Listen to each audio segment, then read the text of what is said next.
वसुदेवसुतं देवं कंसचाणूरमर्दनं देवकी परमानंदम कृष्णं वंदे जगद्गुरुम।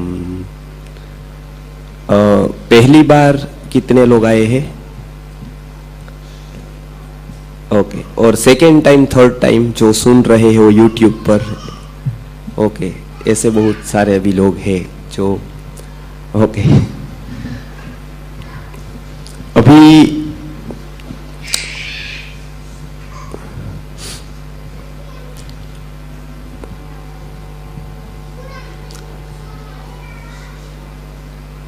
राधा मोहन मंदिर के अग्रणी और सारे प्रभु जी, श्रोता वर्ग,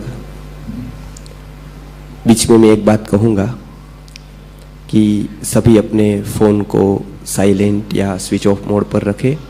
बहुत महत्वपूर्ण बातें हैं जो बहुत कम समय मिलता है कहने को, तो आप का ध्यान वहाँ न जाए और दूसरों का भी न जाए। बच्चे वाले जो लोग आए हैं वो थोड़ा उसको संभाले, ताकि उसको आगे संभालने के लिए जो बातें होगी वो आप सुन पाए। तो इसके लिए भी संभलना और ज़रूरत रहे तो थोड़ा उठकर बाहर जाना, वो विवेक है एक। तो कभी भी डिस्टर्बेंस दूसरों को न हो, ये हम यहाँ पर अमान्य रखेंगे।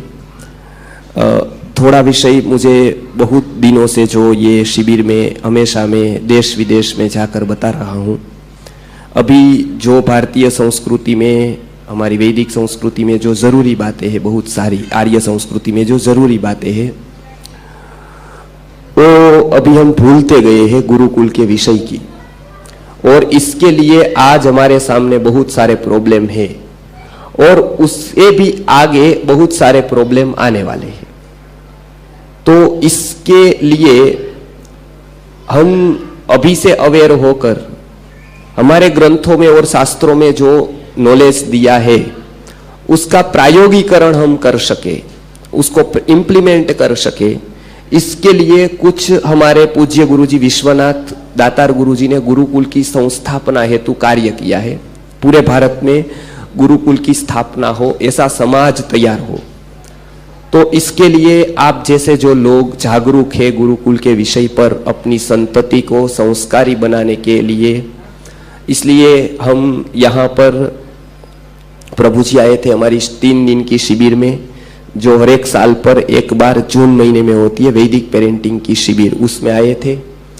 और उन्होंने बताया था कि यहाँ पर भी कुछ पेरेंट्स के ऊपर कार्य किया जाए, कुछ उसको सुझाव दिए जाए। तो इसके लिए हमने विचार किया और आज ये कार्य संभव हो पाया प्रभु जी के एक प्रयत्न से। तो थोड़ी बातें मैं आज बताता हूँ कि अभी जो कोरोना काल गया उसके बाद down syndrome, schizophrenia, auto immune diseases बढ़ गए। आपको पता है ना, वो तो सब, आप तो सब मतलब अच्छे पढ़े लिखे लोग हैं, तो गूगल पर हम ये देख सकते हैं। और गूगल पर क्या, हम जब समाज में देखते हैं तो पता चल ही जाता है। बच्चों को मोबाइल छुड़ाना, वो लड़की को पियर छुड़ाने से भी कठिन बात हो गई है। तो उस समय वो रोती थी जिस तरह से, घंटों दिनों तक, क्योंकि उसको ससुराल जाना होता था। उतना शौक गहरा बच्चों को जब मोबाइल ले लेते हैं तो लगता है अभी। तो जो बहनों को अटैचमेंट होता था 20-25 साल में अपने घर का, वो लगभग 1-2-3 महीने में ही बच्चों को हो जाता है, बराबर। और वो उसके लिए घातक होता है। इसके लिए आज हम बाल चिकित्सा के ऊपर कार्य कर रहे हैं। तो निरंतर ऐसा लग रहा है कि निरंतर ये रोग बढ़ते जाते हैं, बच्चों की समस्या बढ़ती जाती है, बच्चों में ग्रास्पिंग पावर कम होती जाती है, बच्चे जिद्दी, गुस्सा वाले, निरंतरता से न सुनने वाले, आज्ञा का उल्लंघन करने वाले होते जाते हैं। ये अभी समाज का जो परीक्षण किया वो मैं बता रहा हूं। और रोज मुझे लगभग 10 से 15 बच्चों के माता पिता को मिलना होता है जब मैं राजकोट होता हूं। बाकी मैं बाहर प्रवास में होता हूं तो फोन से निरंतर संपर्क होता है सबसे, निस्वार्थ भाव से, किसी भी प्रकार का मेरा किसी के साथ भी स्वार्थ नहीं होता है, निस्वार्थ भाव से ही सबको मिलना, गाइडेंस देना, वैदिक संस्कृति के लिए वो कुछ कर पाए और जो बच्चों की आज की समस्या है उसका हम कुछ हद तक सॉल्यूशन कर पाए, उसको संस्कारी बनाने के लिए हम किंचित हमारी जो शक्ति भगवान ने हमको दी है उसका हम अंश चुका पाए, इसके लिए हम ये कार्य करते हैं। तो अभी की स्थिति ऐसी है कि नेशनल क्राइम रिकॉर्ड ब्यूरो नामक एक बनारस में संस्था है, वो संस्था ने पूरे भारत में सर्वे कराया कि अभी हमारा पारिवारिक जीवन कैसा है। पारिवारिक जीवन है ना, वो हमारे आध्यात्मिक जीवन का बेस है। जिसको प्रेम मिलता नहीं है वो प्रेम कभी दे नहीं सकता है, वो कभी साउंड माइंड वाला, प्रसन्न चित्त वाला हो नहीं सकता है।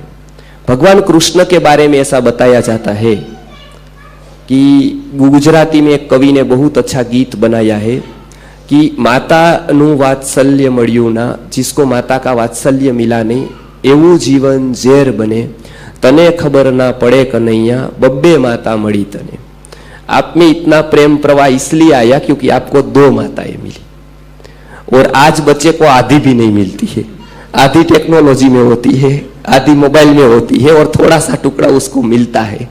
और इससे हम चाहते हैं कि हम बहुत बड़ा उसको महापुरुष बना देंगे, क्रांतिवीर बना देंगे, भक्त बना देंगे, तो ये केवल एक कल्पना रह जाती है। तो इसको कुछ बनाना है तो पहला दायित्व हमारा होता है। पारिवारिक संशोधन जो हुआ उसमें आपको आश्चर्य लगेगा कि जिस परिवार को हमने बेस माना है अध्यात्म का, जिस परिवार को हमने भौतिक सुविधा का भी बेस माना है, महाभारत में 6 सुख बताए हैं कि कोई भी व्यक्ति सुखी है ऐसा आप कब कह सकते हो। तो हमारा तो सिंपल है कि अच्छा बंगला हो, पैसा हो, बराबर है, तो बस वो सुखी है, बस इतना ही, बराबर है। तो इतना ही हम अभी मानते हैं, जो कि वो बहुत ही अधूरी व्याख्या है। तो महाभारत में ये बताया है कि सुखी कौन है, तो इसमें से जिसका शरीर स्वस्थ है, मन प्रसन्न है, स्व प्रत्ययावृत्ति आसानी से, निश्चितता से जिसका जीवन है, ये से 6 गुण जिसमें है, 6 परिस्थितियां, वो व्यक्ति सुखी है।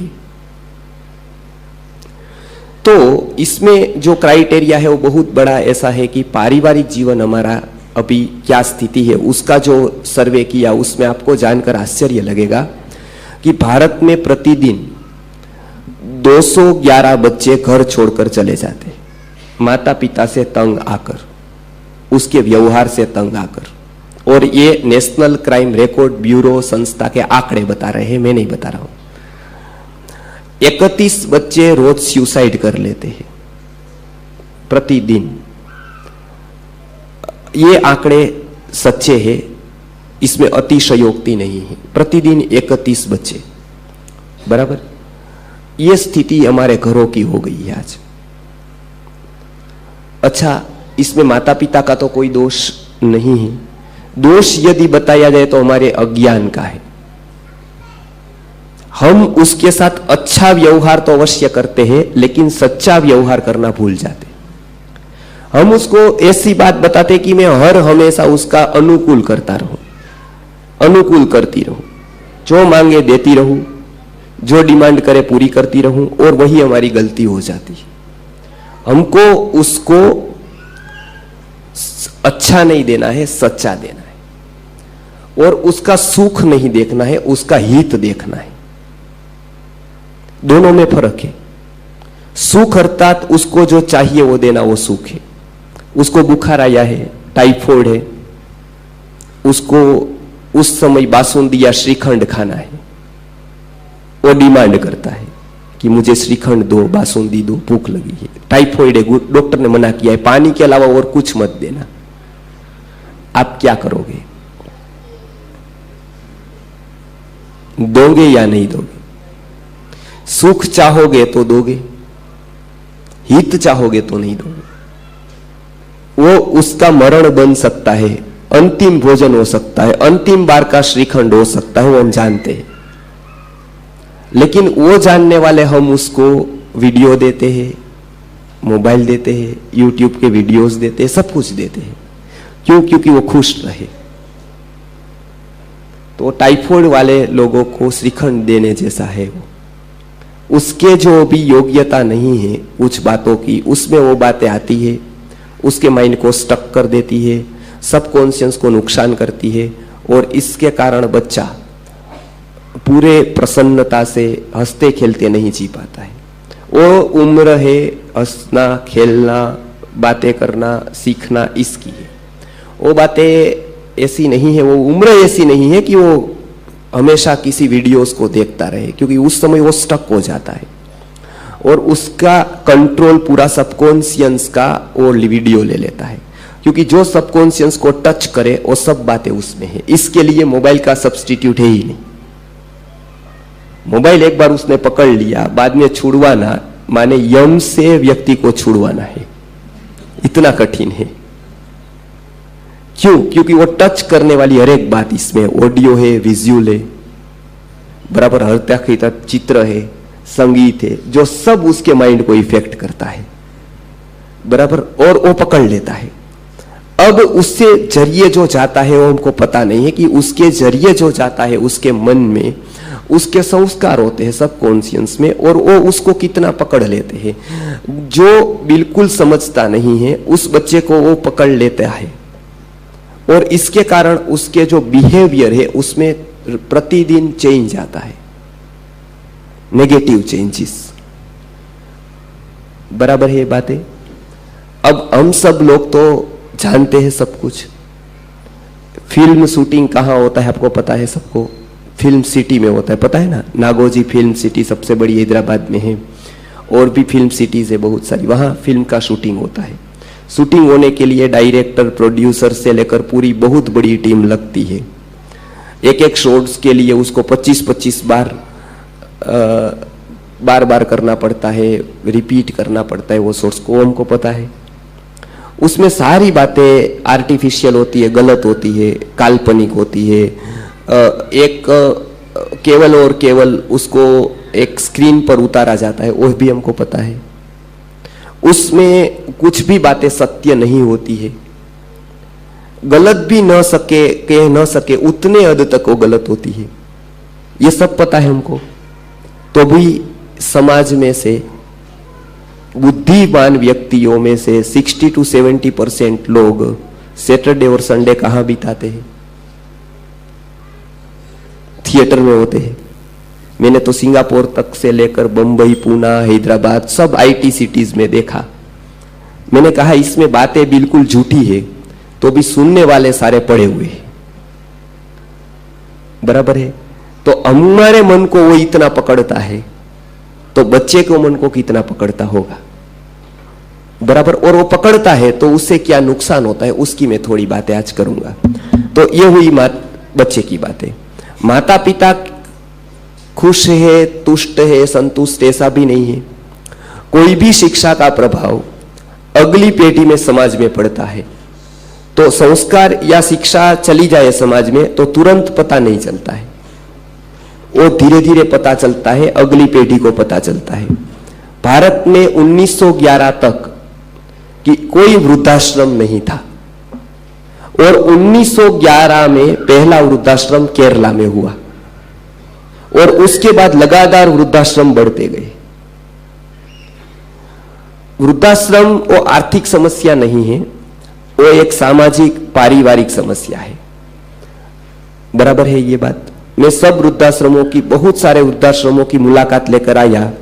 वहां मैंने जो पेरेंट्स देखे, पहले मुझे यह था कि व्यक्ति गरीब होगा, छोटा सा घर होगा, पूरा नहीं होता होगा, इसके लिए माता पिता को वहां भेजते। लेकिन वहां जितने भी मैंने माता पिता देखे उसमें से 99 पॉइंट समथिंग माता पिता मजदूर के नहीं हैं, छोटी मोटी दुकान वाले के नहीं हैं, वो सारे माता पिता इंडस्ट्रियलिस्ट के हैं, वो सारे माता पिता पढ़े लिखे लोगों के, डॉक्टर्स के, इंजीनियर्स के, आईटी फील्ड के है कि नहीं? तो मुझे लगा कि ये प्रॉब्लम है और माता पिता और बच्चों के बीच में जो संबंध है उसका है, और उसके विषय में हम आज बात करने वाले। बहुत महत्वपूर्ण बात है, क्या क्या करना चाहिए हमको। तो ये समस्या जो सार्वत्रिक है उसका निचोड़ केवल और केवल भारत के पास है, और उसका हल केवल और केवल हमारी संस्कृति में, हमारे ग्रंथों में है।